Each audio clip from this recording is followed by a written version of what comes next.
In the early morning mist of April 16th, 1746, on the desolate moor of Culloden, two armies faced each other in what would become the bloodiest 40 minutes in Scottish history. On one side stood the exhausted remnants of a Highland army, 5,000 starving clansmen who had marched through hell itself for their rightful king. On the other, 9,000 disciplined redcoats, their bayonets gleaming, their cannons loaded with grape shot, ready to crush a dream that had burned in Scottish hearts for nearly 60 years. What happened next was not just a battle. It was a massacre so brutal, so complete, that it would forever change the soul of Scotland and earn one man a nickname that still echoes with infamy today. Butcher Cumberland. This is the story of Culloden, the last pitched battle ever fought on British soil, where the ancient clan system met modern warfare and was obliterated in a storm of cannon fire and cold steel. It is the tale of Bonnie Prince Charlie's desperate gamble, of Highland warriors charging into the face of death, and of a government so determined to crush rebellion that it would attempt to erase an entire culture from existence. By the time the smoke cleared that April morning, more than 1,000 men lay dead in the heather, and with them died the last hope of the House of Stuart. But the killing had only just begun. The roots of this catastrophe stretch back to 1688, when the English Parliament decided it had endured enough of Catholic kings. King James II, a Stuart monarch who had dared to practice his faith openly and favor Catholic appointees, was driven from his throne in what history would politely call the Glorious Revolution. In his place came his Protestant daughter Mary and her Dutch husband William of Orange, ushering in a new era of parliamentary supremacy and religious conformity. But James did not simply fade into exile. He retreated to France, gathering supporters, plotting his return, and passing his claim to his son, James Francis Edward Stuart, the man his enemies would mockingly call the Old Pretender. For nearly 60 years, this contest for the British crown simmered like a slow-burning fuse. The Jacobites, named for the Latin form of James, believed with unshakable conviction that the Stuarts were the rightful rulers of Britain. They saw the Hanoverian kings who had succeeded to the throne as usurpers, German princes with no legitimate claim to rule over Scottish clans and English shires. In the Highlands of Scotland, where ancient loyalties ran deeper than lowland politics, this belief took on an almost religious fervor. Clan chiefs, who had sworn oaths to the Stuart kings, felt bound by honor to support their cause, generation after generation. The Highland clans were a world unto themselves, governed by codes of honor that seemed medieval to the merchants of Edinburgh and London. Here, a man's word was his bond, blood debts passed from father to son, and loyalty to one's chief mattered more than life itself. These were not the tamed Scots of the lowlands who had embraced trade and Protestant Reformation. These were warriors who still spoke Gaelic, wore the plaid, and carried the broadsword. When they looked south to the Hanoverian court in London, they saw foreigners ruling over lands their ancestors had bled to defend. Into this powder keg of resentment and ancient loyalty stepped Charles Edward Stuart in the summer of 1745. The young pretender, as his enemies called him, or Bonnie Prince Charlie to those who loved him, was everything a romantic rebellion needed. Tall, handsome, charismatic, he possessed the kind of magnetic presence that could inspire men to march into cannon fire. Born in Rome, raised in the courts of Europe, he spoke French better than English and had never set foot in the Highlands until he landed on the shores of Eriskay with just 7 companions. Yet within months, this foreign prince would command the loyalty of thousands of Highland warriors and lead them to victories that shook the British government to its core. Charlie's arrival was not met with universal enthusiasm. Even among the clan chiefs who had supported his father's cause, many hesitated. The Old Pretender had already failed twice to reclaim his throne, in 1715 and 1719. Each failed rising had brought savage reprisals from the government, with estates forfeited, chiefs executed, and common clansmen transported to the colonies. The scars of those defeats were still fresh in Highland memory. Why should this attempt prove different? But Charles possessed something his father had always lacked, the ability to inspire men through personal magnetism rather than mere political arguments. When he raised his standard at Glenfinnan in August 1745, and the pipes skirled across the loch, Something ancient stirred in Highland hearts. Here was a prince willing to share their dangers, to sleep rough in the heather, to march beside them rather than behind them. Clan by clan they began to gather. The MacDonalds, the Camerons, the Stuarts, the Macphersons, all the proud names that had echoed through Highland history for centuries. The early victories came with shocking swiftness.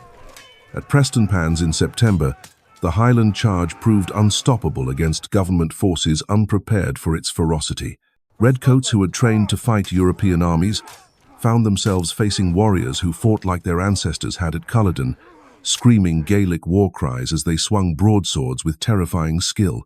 The government army crumbled, its commander fled, and suddenly all of Scotland lay open before the Jacobite advance.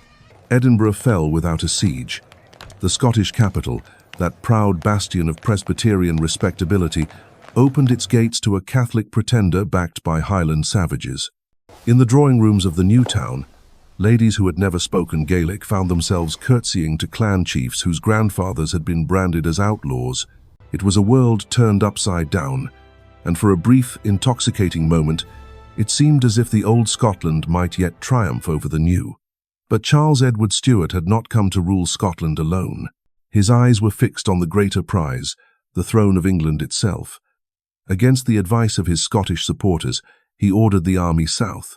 Through the lowlands they marched, then across the border into England, leaving behind the mountains that had sheltered them and the people who truly understood their cause. Each mile south took them further from their strength and deeper into enemy territory. The march to Derby in late 1745 was perhaps the most audacious gamble in British military history. A Highland army, never numbering more than 6,000 men, penetrated to within 130 miles of London.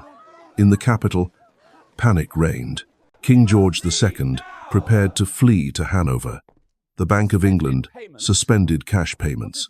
For a few terrifying weeks, it seemed as if the impossible might happen, that a handful of Highland warriors might overturn the established order of Britain itself. Yet the gamble failed, not through military defeat but through the cold mathematics of strategic reality. The English Jacobites Charles had counted on did not rise. The French support he had been promised did not materialize. His army, magnificent though it was, remained what it had always been, a Highland host far from home, outnumbered by enemies on every side. At Derby, faced with the prospect of fighting 3 government armies simultaneously, the Council of War voted to retreat. The march back to Scotland was the beginning of the end. Winter closed in, supplies ran short, and with each mile northward, the aura of invincibility that had carried them so far began to fade. They won a final victory at Falkirk in January 1746, but it was a hollow triumph.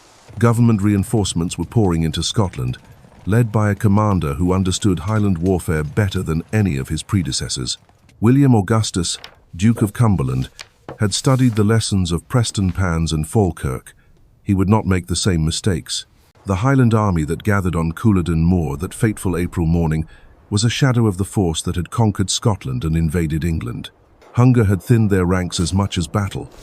Many had drifted away to their homes, carrying what plunder they could gather. Those who remained were exhausted, demoralized, and desperately short of supplies. They had attempted a surprise night attack on Cumberland's camp just hours before, but the plan had collapsed when the starving men stopped to search for food in the darkness. Charles, against the advice of his best commanders, chose to make his stand on Culloden Moor, a flat, open expanse that negated every advantage Highland tactics possessed. Here there would be no broken ground to disrupt enemy formations, no cover from artillery fire, no opportunity for the ambush and swift strike that had won so many previous victories. It was ground chosen by a desperate man who had run out of options, and it would prove to be the graveyard of the Jacobite cause. The morning of April 16th dawned grey and cold, with a bitter wind cutting across the moor that carried the promise of rain. Cumberland's army had been in position since before sunrise, their red coats forming neat lines across the battlefield, like rows of blood-colored chess pieces. The Duke himself rode among his troops, a stocky figure whose presence radiated confidence and authority. At 25, he was younger than many of his officers, but he possessed something more valuable than experience. He had the absolute backing of his father, King George II, and the resources of the British Empire at his disposal. The government forces were a marvel of 18th century military engineering, 9,000 men arranged in 3 lines, with cavalry on the flanks and artillery, positioned to sweep the field with devastating fire. These were not the hastily assembled militias that had crumbled at Prestonpans. Cumberland had spent months training his soldiers specifically to fight Highland warriors, drilling them in new bayonet techniques designed to counter the feared Highland charge. Where previous commanders had underestimated their enemy, Cumberland had studied them with the cold precision of a surgeon preparing for an operation. The artillery was particularly formidable. 10 3-pound cannons and 6 mortars, all under the command of Colonel William Belford, Britain's finest gunner. These weapons had been positioned with mathematical precision to create overlapping fields of fire across the moor. Every yard of ground the Highlanders would have to cross had been measured, marked, and targeted. When the guns opened fire, there would be nowhere to hide. In stark contrast, the Jacobite army presented a picture of desperate improvisation. 5,000 men, perhaps fewer, arranged in the traditional Highland formation with the clans positioned according to ancient precedents and bitter rivalries. The MacDonalds, traditionally given the honor of holding the right wing, had been placed on the left, a slight that would have consequences when the battle began. Their artillery consisted of a dozen mismatched cannons of different calibers, poorly served and inadequately supplied with ammunition. Charles Edward Stuart rode among his men that morning, trying to project confidence he no longer felt. The prince who had charmed the courts of Europe and inspired Highland loyalty now faced the reality of his situation. His army was starving, exhausted, and outnumbered nearly 2 to 1. Many of his best commanders had advised retreat, even surrender, but Charles refused to consider either option. He had gambled everything on this rebellion, and he would see it through to whatever bitter end awaited. The Highland warriors themselves presented a sight that would have been magnificent in better circumstances. Clan tartans and eagle feathers, broadswords and targes, the ancient regalia of Highland warfare displayed for perhaps the last time on a British battlefield. But beneath the proud exterior lay the reality of their condition. Many had not eaten in days, their ammunition was running low, their weapons were worn, and their numbers had been steadily diminishing through desertion and disease. At 11 o'clock in the morning, Cumberland gave the order to begin the bombardment. The government artillery opened with a thunderous roar that echoed across the moor like the voice of an angry god. Round shot and grape shot tore through the Highland ranks, cutting down men where they stood. The Jacobite guns attempted to reply, but their fire was sporadic and largely ineffective. For 30 agonizing minutes, the Highlanders endured this mechanical slaughter, watching their comrades torn apart by iron balls while they could do nothing but wait for the order to advance. The psychological effect of the bombardment was as devastating as the physical damage. Highland warriors were accustomed to close combat, to looking their enemies in the eye before striking them down. This impersonal killing by distant gunners violated every principle of their warrior code. Men who would charge unflinchingly into a forest of bayonets found themselves shaking under the relentless artillery fire.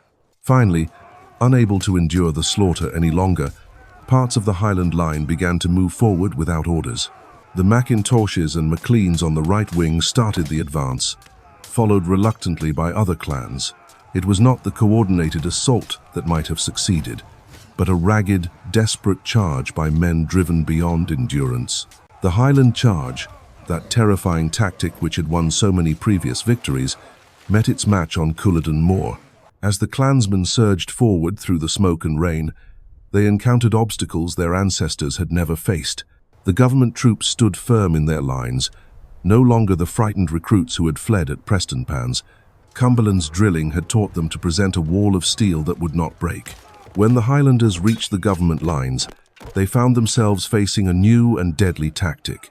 Instead of each soldier fighting the man directly in front of him, Cumberland had trained his troops to bayonet the enemy to their right, striking at the unprotected side of each Highland warrior. This simple innovation turned the fearsome Highland charge into a death trap, as clan warriors found themselves impaled on bayonets they never saw coming. The slaughter was horrific and swift. Highlanders who had survived a dozen battles fell in heaps before the government lines. The Macintoshes, who had led the charge, were virtually annihilated. Clan Chattan lost half its strength in minutes. The ground before the redcoat lines became carpeted with Highland dead, their bright tartans soaked with blood and mud. On the left wing, the MacDonalds, still smarting from their perceived slight in the battle order, hesitated before joining the assault. When they finally advanced, it was too late. The battle was already lost, the Highland centre shattered, and Cumberland's cavalry was beginning to wheel around to attack the flanks. Some MacDonald companies never engaged at all, standing in sullen formation while their kinsmen died before the government guns. Prince Charles, watching from a rise behind his army, saw his dreams crumbling before his eyes. Advisors urged him to flee as the Highland line collapsed, but for long minutes he remained transfixed by the destruction of everything he had worked to achieve. The romantic vision of a restored Stuart monarchy was drowning in Highland blood on the moor of Culloden. As the Highland charge failed and the clans began to break, Cumberland ordered his cavalry forward to complete the destruction. Dragoons swept across the battlefield, cutting down fleeing Highlanders with ruthless efficiency. What had begun as a battle was rapidly becoming a rout, and the rout was turning into a massacre. The fighting, such as it was, lasted less than an hour. When the smoke cleared, over 1,000 Highland warriors lay dead on the moor, while Cumberland's casualties numbered fewer than 50 killed and 300 wounded. It was not just a defeat, but a catastrophe so complete that it effectively ended centuries of Highland military tradition in a single morning. But for the survivors of Culloden, the nightmare was only beginning. Cumberland's reputation for mercy was already questionable, and the forged orders supposedly captured from the Jacobites gave him the excuse he needed for the horrors that would follow. The aftermath of Culloden would prove far more savage than the battle itself. As the Highland army disintegrated and fled across the moor, Cumberland's dragoons pursued them with orders that chilled the blood of even hardened soldiers. The Duke had made his intentions clear to his officers. This rebellion would be crushed so thoroughly that Scotland would never dare rise again. The wounded Highlanders who lay groaning among the heather received no quarter. Government soldiers moved systematically across the battlefield, bayoneting any clansman who showed signs of life. Men who begged for mercy were shot where they lay. Others, attempting to crawl to safety, were clubbed to death with musket butts. The ancient laws of war, which demanded the protection of the wounded and defenseless, meant nothing to Cumberland's troops that day. Among the dead lay not just Highland warriors, but the dreams of an entire people. Clan chiefs who could trace their lineages back to the ancient kings of Scotland breathed their last in the cold mud of Culloden Moor. Young men who had followed their prince with songs on their lips would never see their Glen homes again. Fathers and sons, brothers and cousins, entire families had been swept away in that terrible 40 minutes of slaughter. Prince Charles himself barely escaped with his life. As his army collapsed around him, his Irish officers physically dragged him from the field, ignoring his protests that he should die with his men. The prince who had dreamed of ruling 3 kingdoms found himself fleeing across the Highlands like a common fugitive, depending on the loyalty of people he had led to destruction. The hunt for the young pretender became the most intense manhunt in British history. Cumberland placed a bounty of £30,000 on Charles's head, a fortune that could have made any man rich beyond his wildest dreams. Troops scoured every glen and island, searching for the most wanted man in the kingdom. Yet, for 5 months, Charles evaded capture, hidden and protected by Highland folk who had every reason to betray him but chose loyalty over gold. The most famous episode of this desperate flight came through the courage of a young woman named Flora MacDonald. On the island of South Uist, as government ships closed in from every direction, Flora agreed to smuggle Charles to safety disguised as her Irish serving maid, Betty Burke. It was a plan so audacious that it might have been conceived by a romantic novelist, yet it worked. The prince who had once danced in the palaces of Versailles now wore women's clothing and spoke in falsetto, playing the role of a humble servant to escape the dragnet closing around him. The journey to Skye was fraught with peril. Government patrols watched every crossing, and the slightest mistake would have meant death for Charles and disaster for all who helped him. Yet Flora MacDonald, barely 24 years old, guided the disguised prince through waters thick with enemy vessels. Her stepfather commanded the local militia hunting for Charles, Her fiancé served in the government army, yet she risked everything to help a cause that was already lost. The irony was bitter.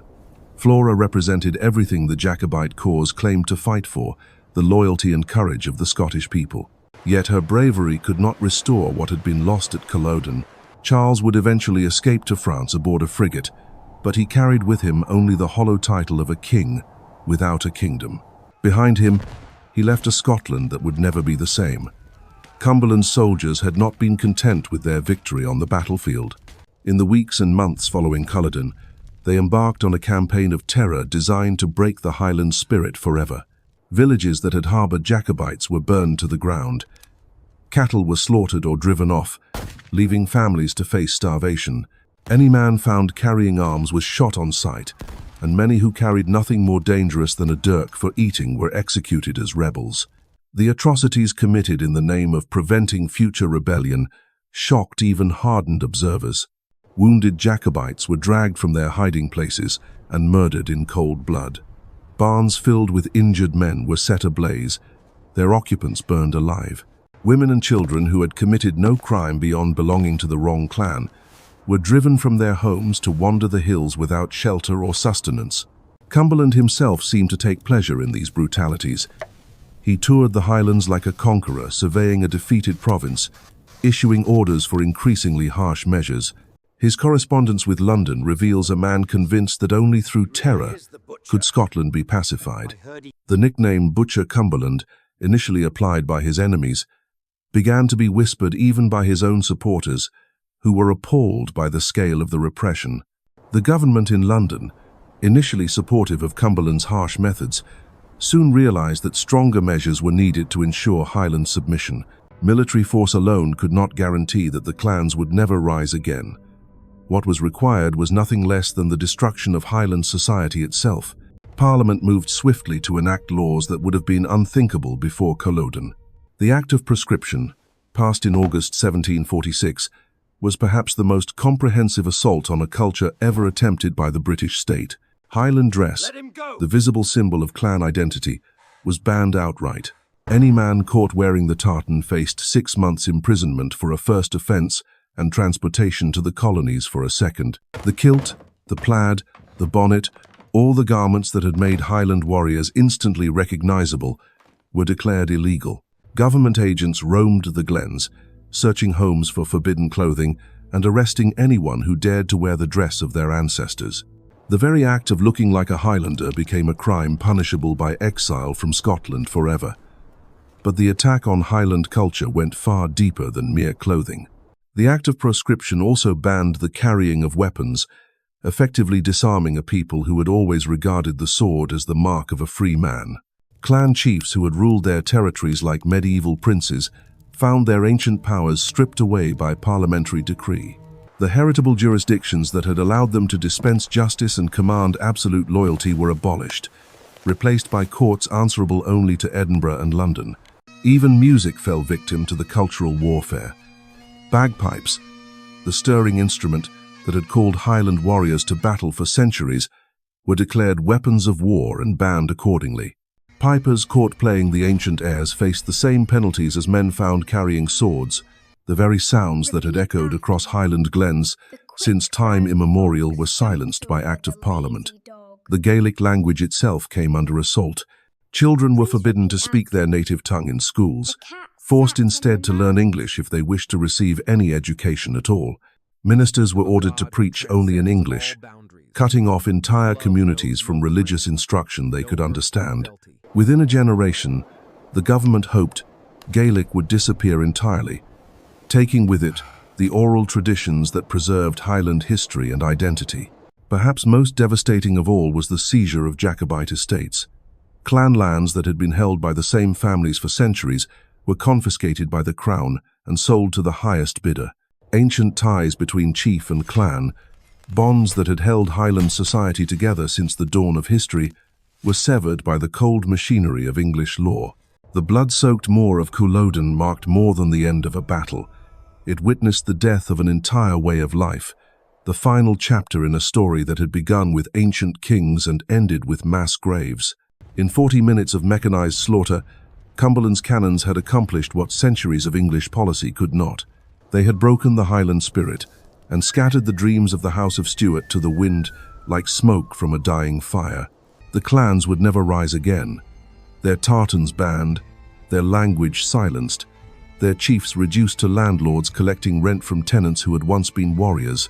Bonnie Prince Charlie would live out his days in bitter exile, drowning his failures in wine, while the Scotland he had promised to liberate vanished forever beneath the weight of English law and Highland blood.